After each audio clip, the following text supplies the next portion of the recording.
أول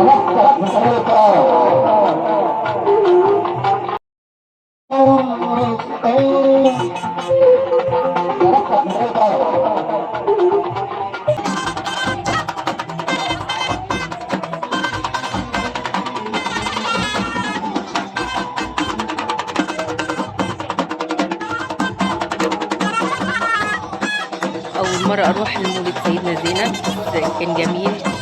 السلام عليكم ورحمة الله وبركاته، حبايبي عاملين إيه؟ كل سنة وانتم طيبين. المتابعات والمشاهدات فين؟ دلوقتي خمنوا أنا فين دلوقتي؟ شايفين أنا فين دلوقتي؟ أنا دلوقتي من ساحة السيدة زينب، مولد ستنا زينب رضي الله عنها. عيشوا معايا أجمل اللحظات في حياتي أنا، زحام الناس.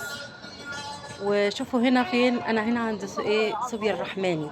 جميله قوي صوبيا الرحماني هناك، ورحت كافيه وهيصت هناك في الزحام. وشوفوا هناك الاجواء، هناك كله فرحان هناك، وفي الذكر والمدح والغناء، كله مبسوطين. شوف انا سعيده جدا، بس كنت تعبانه جدا، دوشه وازعاج وضوضاء. بس يوم كان جميل جدا، في الخير والنفحات، والكل بيرقص والكل بياكل والكل بيشرب. الكل هيقول هي بدع وغلط حد يعمل كده، بس هي فرحة الناس مش بدع. في فرحة الناس، وفي ناس بتحب تزور أولياء الله الصالحين، فدي فرحة مش بدع. يعني الناس تبقى فرحانة بتحب كده، فهم متعودين على كده. فربنا يفرح الناس ويبسطنا يا رب، دايما يا رب مبسوطين يا رب. اتمشيت، شوفوا الناس بقى يا جماعة، كل الناس فرحانة، ناس سعيدة وبيغنوا، ناس مبسوطين، ناس بسيطة، ناس جميلة جدا. شفنا الإبداع، وشفت أوش بتاع زمان، ما شاء الله كله فرحان، كله بيرقص. ساحة السيدة زينب لسه هناك بيجددوه، بس جميل جدا، هيتفتح إن شاء الله على أول رمضان. جميل أوي، كل الناس من جميع البلاد، من جميع البلاد كلهم جايين اليوم ده مبسوطين فيه. مولد السيدة زينب، ستنا زينب رضي الله عنها.